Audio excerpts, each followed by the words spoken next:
lorsque une personne vous pose une question, réellement cette personne a la moitié de la. C'est pourquoi Jean avait répondu, tu le sais, Seigneur. Alléluia. La question était posée était celle-ci. Qui sont-ils? Ces gens habillés en tunique noire. Qui sont-ils? Et d'où viennent-ils? Lorsque je cherchais à comprendre le sens de ces deux questions, j'ai compris que l'Éternel est Dieu. Réellement, il est Dieu. Parce qu'il cache la connaissance et il révèle à qui il veut. Alléluia. Qui sont-ils? Si on comprend bien la forme de ces questions, il y a beaucoup de sous-questions qu'on peut tirer dans cette question. Je crois que ça vous a déjà arrivé qu'on vous pose une question. Tu peux aller à la maison avec les amis et papa vous demande qui sont-ils et d'où viennent-ils. Alléluia. Lorsque j'ai cherché à comprendre, je me suis dit que peut-être les anges de Dieu n'étaient pas contents de voir l'arrivée de l'église au ciel. Parce que les anges de Dieu, ce ne sont pas tous qui ont eu le privilège de visiter cette terre. La Bible nous rappelle de quelques-uns seulement. Que je peux citer l'ange Gabriel. Il avait visité la terre vers Marie. Il y a l'ange Raphaël aussi. Et l'ange Michael. Et j'en passe.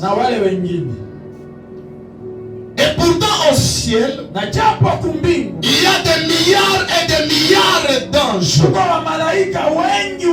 qui n'ont jamais visité la terre. Et même lorsque Dieu s'est caché à nous, même dans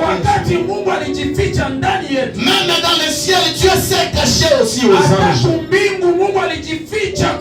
ne sont pas tous les anges qui peuvent voir. Là, c'est le mystère de Dieu. C'est pourquoi cette question. Qui sont-ils? Et d'où viennent-ils? Et il y a d'autres anges aussi qui n'ont jamais vu la race humaine, excepté les anges de Chypre, ceux qui avaient décidé de laisser le ciel. Mais les anges de la sainteté, les anges qui gardent le trône de Dieu, beaucoup ne nous ont jamais vus. Bien, on ne s'est jamais vu avec eux. Alléluia. Pour eux, ils croyaient que c'était seulement eux qui avaient la capacité d'adorer Dieu jour et nuit. Mais ils ont été surpris de voir d'autres personnes, de voir l'église devant le trône de Dieu. Et c'est le pourquoi de cette question. Amen, amen. Amen. Que Dieu vous bénisse. Amen. La deuxième question que je me suis posée, pourquoi? Pourquoi? Selon la sainteté de Dieu, seulement les anges qui gardent le trône de Dieu, ils ont la capacité de l'adorer jour Et aucune autre personne ne peut jamais entrer dans cette chorale d'adoration.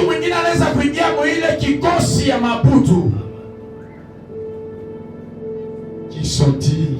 Et d'où viennent-ils? Comme Jean n'avait pas de réponse à donner, l'un des 24 vieillards me dira, ils viennent de la terre. Ils ont passé par la grande tribulation.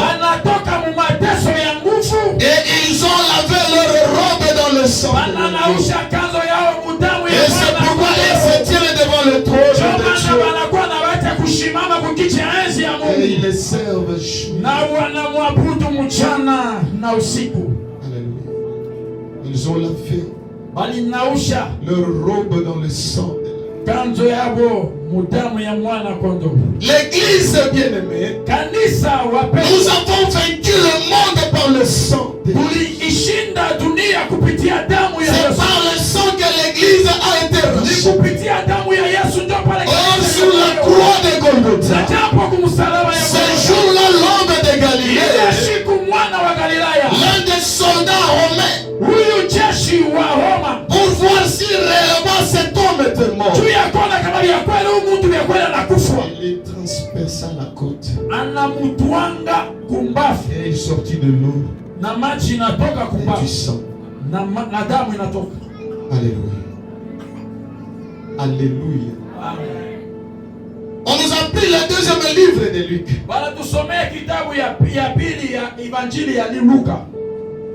Dans cette histoire, Luc nous raconte ceci. Il y avait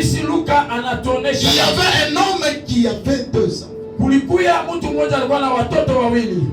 Ce que nous appelons l'histoire de l'enfant prodige. Amen, amen. Depuis la création du monde, Abraham avait le privilège. Dieu lui dit, Abraham, regarde le ciel. Pourras-tu compter les étoiles? Non. Parce que lorsque Dieu pose une question, peu de gens répondent. Dieu lui dit, ta postérité sera nombreux comme les étoiles du ciel. Ce que moi j'énumère ce matin, la première postérité d'Abraham céleste, c'était les anges. Alléluia. Amen. Alléluia. Amen. Qui est Israël par après. Et Dieu dit encore à Abraham, pourras-tu compter le nombre de sables dans ta main? Abraham dit, je ne saurais pas. C'est la postérité de tes enfants terrestres.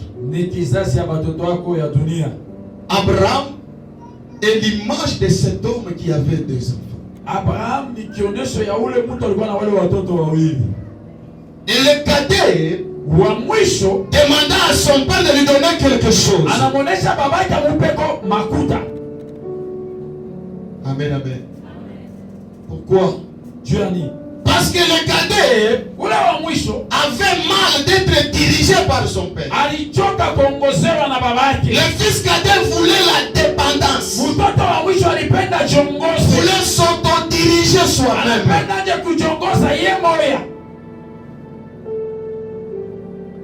Alléluia. Comme Dieu est Dieu, il a pris ce qu'il fallait prendre. Et il a donné au cadet. Comme l'histoire nous dit, le cadet dépensa tout son argent jusqu'à se retrouver dans le besoin et chercher même quelque chose à manger. Or la chute de l'homme na japo kuanguka kwa mtu a commencé dans le jardin d'Éden. ilianza mshamba ya Eden. C'est dans le jardin d'Éden Ni mshamba ya Eden que le fils cadet avait tout dépensé. mule mtoto wa mwisho alipotesha vyote. Dans le jardin d'Éden. Shamba ya Eden. Jusqu'à se retrouver à chercher même quelque chose à manger. Baka kufika mkutafuta na kiakuli kina. Mais un jour il s'est dit, Siku moja anasema, je ne peux pas mourir comme ça. sitakufa hivi. Papa Jean-Claude est en vie. Papa Jean-Claude ni mzima. J'irai. Mitenda. Je dirai, Amonesha, Père, Baba, j'ai péché contre toi et contre les cieux. nilikukosea na nilikosea mbingu. Et je ne suis pas dit d'être appelé encore ton fils. Istahili kuitiwa mtoto yako. Dans cette étape, bien aimé, Mwiki pande wa c'est ce que moi j'appelle la conversion de l'humanité. Zoele niko naita kubatilishwa kwa dunia. Maintenant, c'est le tour de l'homme d'aller chercher Dieu. Ni wakati ya mtu kwenda tafuta Mungu. C'est le tour de cet enfant d'aller chercher son père. Wakati ya huyu mtoto kwenda kutafuta baba Lorsque yake. l'enfant était dans la maison paternelle, Wakati mtoto alikuwa mnyumba wazazi, peut-être il ne comprenait pas la valeur ni l'importance de son père. zaidi na kwa naelewa bei ya bazazi yake. Ils ont été chassés dans le jardin d'Éden. Waliwafukusha mshamba ya Eden. Dieu leur a dit ainsi, Mungu anawaambia hivi, tu mangeras la sueur de ton frère. utakula kupitia jasho. Alléluia. Ce qui me touche ce matin, Kinanigusa asubuhi ya c'est leo. lorsque l'enfant retourna chez eux. Ni wakati mtoto anarudia La kwao. Bible nous dit, Biblia inasema lorsque son père le vit de loin, wakati babake anamwona mbali, il courut vers lui anakimbia kumbele yake et il l'embrassa. na anamkumbatia. Et l'enfant dit, Na mtoto anasema, Père, baba, j'ai péché contre toi et contre les cieux. nilifanya zambi mbele yako na mbele Et je ne yako. suis pas digne d'être appelé ton fils. Sistahili kuitiwa mtoto yako. Alléluia. Comme notre Père, Sawa baba yetu il reste toujours Dieu. anabakia Mungu. Le père regardait l'enfant. Baba anaangalia mtoto, Il a vu que les habits que l'enfant portait anaangalia mavazi mtoto alikuwa kuvala, n'étaient pas présentables. haikuwa ya mzuri. La Bible nous dit qu'il ordonna Biblia inasema naleta ruhusa qu'on lui amène un autre habit. bamuletee nguo ingine. Deuxièmement, qu'on lui amène une autre alliance. Kia pili bamuletee na alliance ingine ama baga. Mettez-les au doigt. Mumweke kukilo. Si l'enfant avait perdu la première alliance, Kama alipotesha agano ya kwanza, le père lui donne le deuxième alliance. baba anampatia agano ya pili. Alléluia. Lorsque son frère est né, Wakati mkubwa wake wa kwanza revenait du champ vers le soir, eko natoka kumashamba magharibi, il entendit de la musique. anashikia makelele ya muziki. Et il a dit, Anasema, donc il a vérifié dans le calendrier de la maison, anaangalia kwa calendrier ya kunyumba. ce n'est pas l'anniversaire de l'un des nôtres. Hakuna hata anniversaire ya mtu. Et d'où viennent ces musiques? Asema kelele inatokea wapi? Alléluia. La Bible nous dit qu'il appela l'un de ses serviteurs Biblia inasema anaita mmoja wa et wafanyakazi. lui demanda qu'est-ce qui se passe chez Anamuuliza, nous. ni nini kwetu makelele? Le serviteur lui dit, Mwanafunzi anamuonesha, c'est ton petit frère ni muloko yako qui était parti aliendaka et qui est revenu aujourd'hui. na anarudia leo. C'est pourquoi ton père a réuni tous les moyens Ndio maana baba yako anaweka maima namuna yote pour célébrer en son honneur. juu ya kufurahi kurudia kwake. Amen. Amen.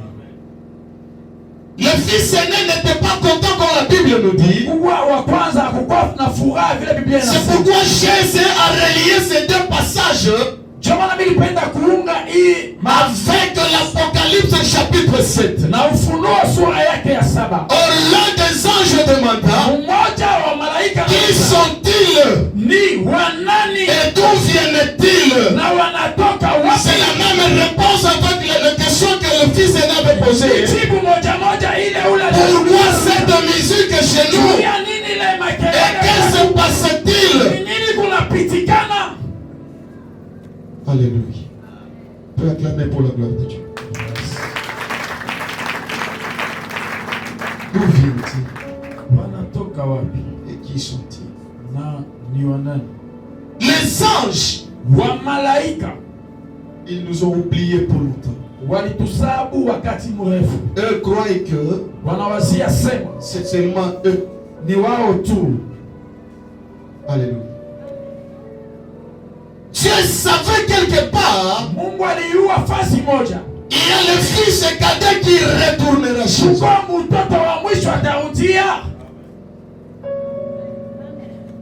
Amen, amen. Le fils répondit à son père. Père, j'ai beaucoup travaillé avec toi. Jour et nuit. Je n'ai jamais enfreint l'un de tes règlements. Mais tu ne m'as jamais donné même un petit chevreau. Afin que je puisse célébrer avec mes amis. De même que les anges bien-aimés, après la réponse de l'un des 24 vieillards, parce que la réponse était celle-ci, ils viennent de partout de la terre. Et ils ont lavé leur robe dans le sang de l'agneau. Ils ont lavé leur robe dans le sang de l'agneau. Si j'étais parmi l'un des anges, j'allais dire, mais nous, où allons-nous laver nos robes? Amen. La victoire de l'église repose sur le sang de l'agneau. Dans le sang de l'agneau dépasse toute richesse.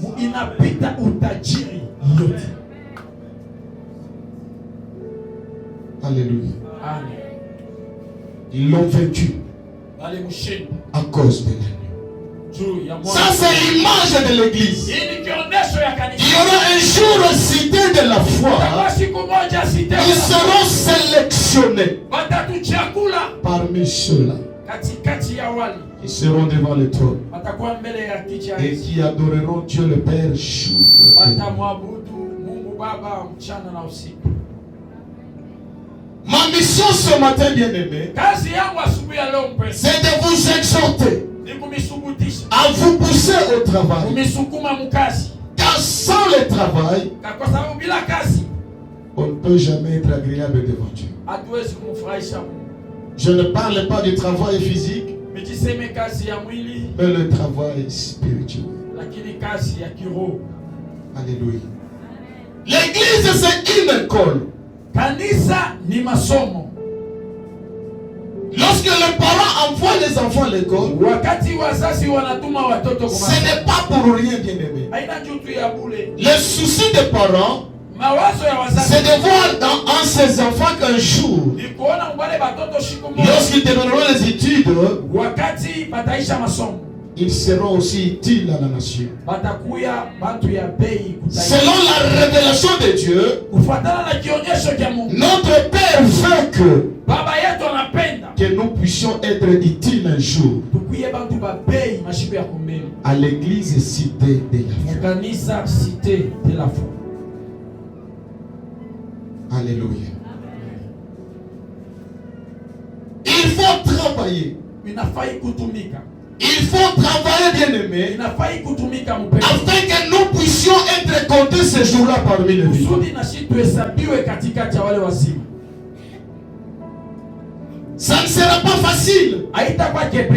Parce que notre frère aîné, il ne sera pas content de nous revoir. Alléluia. Que Dieu vous bénisse. La Bible me rappelle ceci. Dans le livre de Matthieu, deux personnes qui seront dans un même lit. L'un sera pris et l'autre laissé. Ne sois pas parmi ceux qui resteront. Ne sois pas parmi ceux qui manqueront la vie. Soyez parmi ceux qui entendront dès le premier son de la trompette.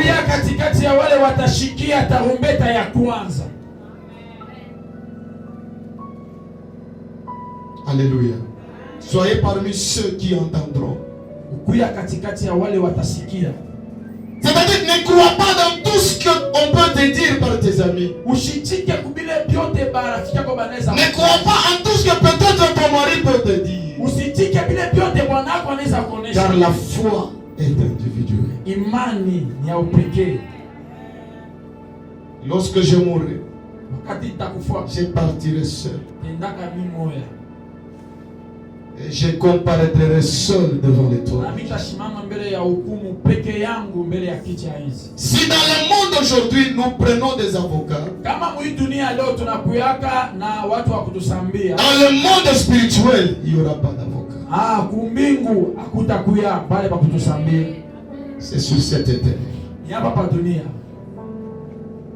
Le véritable avocat actuellement, c'est le Seigneur Jésus-Christ.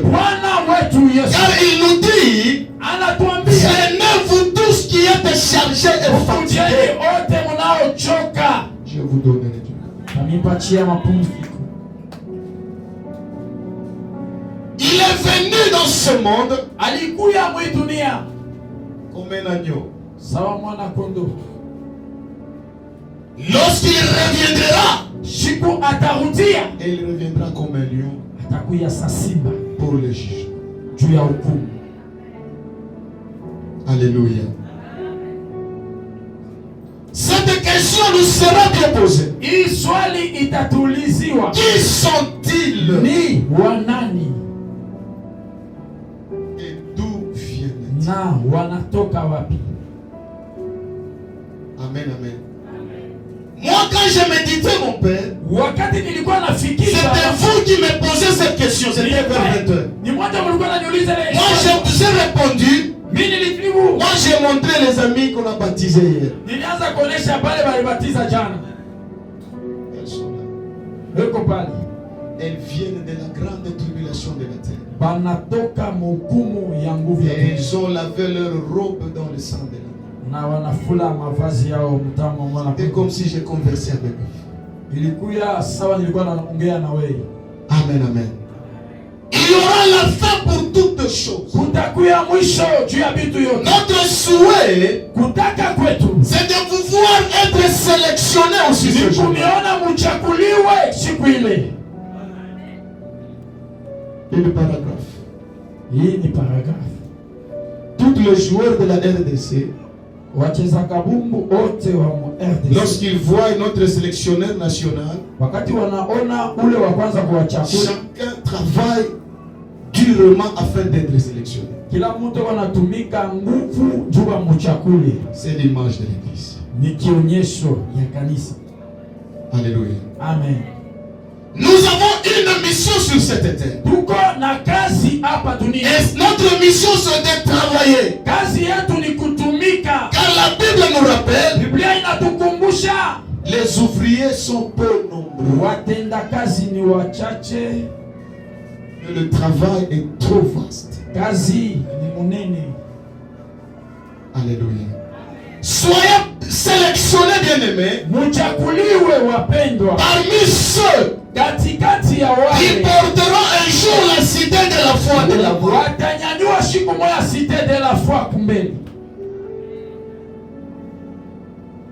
Alléluia. L'enfant prodige, le cadet ne voulait pas être dirigé mais orienté par son père. C'est pourquoi un jour Israël est allé dire à Dieu, nous voulons avoir un roi qui marche devant nous. C'est tout ce que nous voulons. Dieu le regarde. Que votre demande vous soit. Alléluia. Nous sommes appelés, bien-aimés, d'écouter attentivement l'ange de l'Éternel. C'est lui qui nous mènera à la destinée. C'est lui notre Moïse qui a la mission de nous conduire dans la terre promise. Amen, amen. Il y aura un temps où nous quitterons cette terre. Vouloir ou pas, nous partirons. Mais la question est celle-ci. Que deviendras-tu après la mort?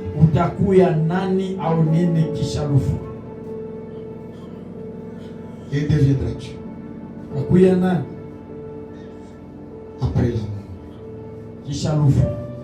La mort, ce n'est pas la fin de toutes choses. C'est pourquoi la réponse était celle-ci. Ils viennent de partout dans le monde. Ils ont passé par la grande tribulation.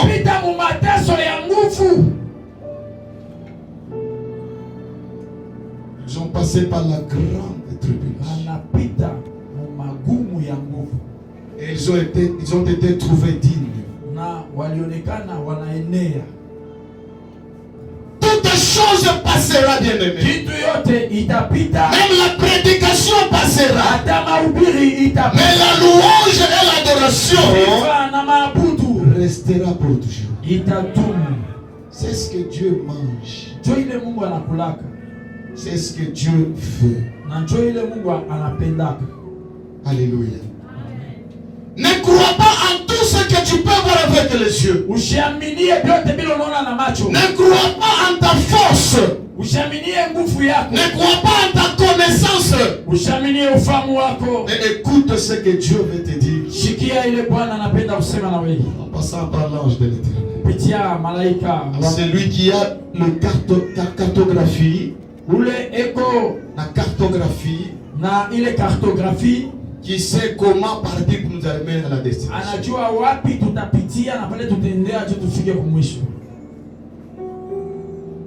Alléluia. Il y aura un jour où ces deux enfants, l'aîné et le cadet, seront réunis de nouveau. C'est dans l'éternité. Tant bien que l'enfant disait à son père, Père, tu ne m'as jamais donné quelque chose. Son père lui répondit, Fils, toi tu es toujours avec moi. Mais ton frère, il était parti, il était mort, et les voilà à la vie. Alléluia. Amen.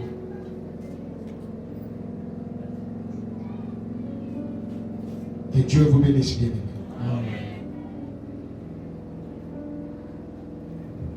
Que Dieu vous bénisse.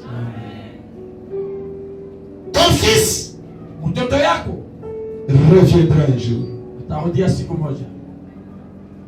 Et la mission que nous avons,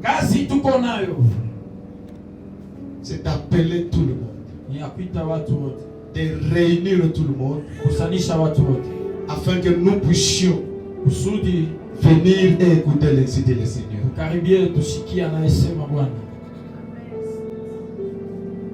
Combien de milliardaires laissent ce monde? Combien de pauvres que je suis qui laissent ce monde? Mais qu'adviendrait à vous? Alléluia. Gardez la foi, bien-aimé. Après la mort, il y aura la vie. Et notre souhait, c'est de voir toute la cité de la foi devant le trône de Dieu. Et c'est possible. Parce que moi je crois. Maman, que Dieu vous bénisse. Amen. Parce que moi je crois.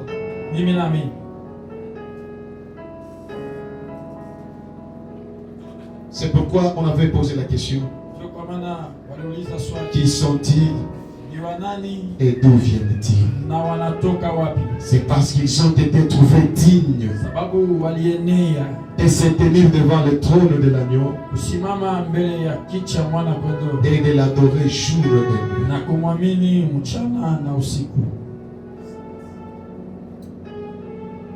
Beaucoup de gens bien-aimés ne comprennent pas leur mission à l'église.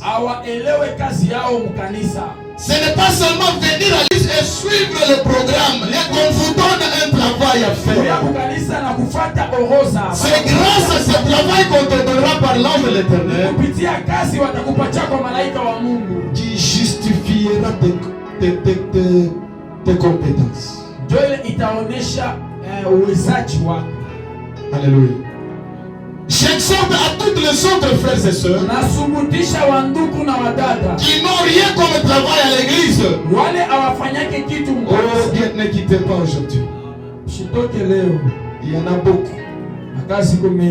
Il y a beaucoup de travail. Le souhait de mon père,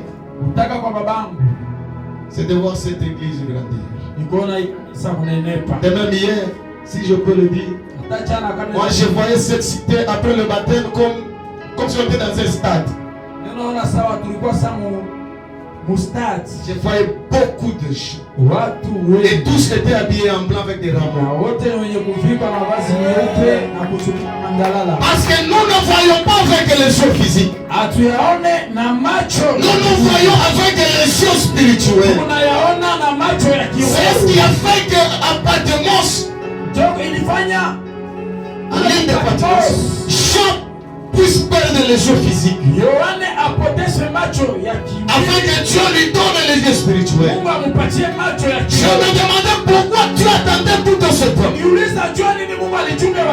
Pourquoi Jean n'écrivait jamais lorsqu'il avait les yeux? Parce qu'il fallait que les yeux soient détruits. Alléluia. Il faut que les yeux soient détruits. Que seul qui est spirituel peut souffrir.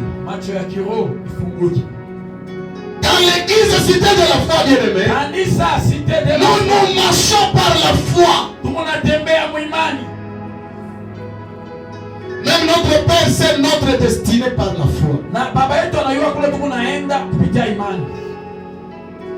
Et pour demeurer dans la foi, premièrement, c'est à nous de travailler afin que nous puissions être sélectionnés. Et une fois sélectionnés, nous entrerons. Alléluia. J'aimerais que tu puisses être parmi ceux qui entrent. N'acceptez pas de souffrir encore dans l'au-delà. Vaut mieux que je souffre sur cette terre, mais dans l'au-delà, que je sois comme le pauvre Lazare, dans les seins d'Abraham. Alléluia.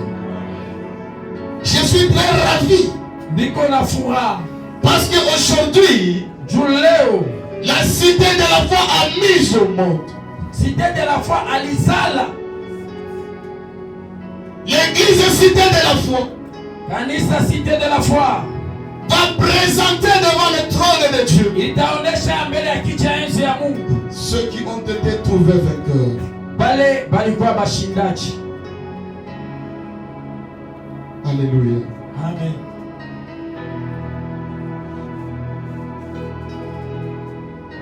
Tu acclames pour la gloire de Dieu.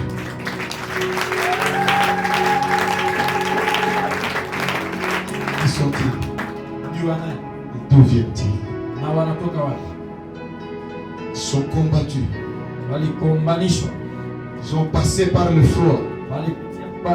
Et pour avoir la vie éternelle. Ces jours-là, que nous puissions y être aussi. Ces jours-là, l'homme de Galilée, le roi des rois, nous essuiera nos larmes. Ces jours-là, ile siku. Ma prière est que tu puisses être. Maombi yangu ni wewe kuwe pale ile siku. Parce que comprendre les voies de Dieu, kuelewa manjia ya Mungu, c'est tellement difficile. Liko nguvu sana. Tellement difficile. Liko nguvu sana. Seulement ceux qui ont été parmi le ciel. Mpaka bale balikuya katikati ya wale weko wake. Alléluia. Amen. Alléluia.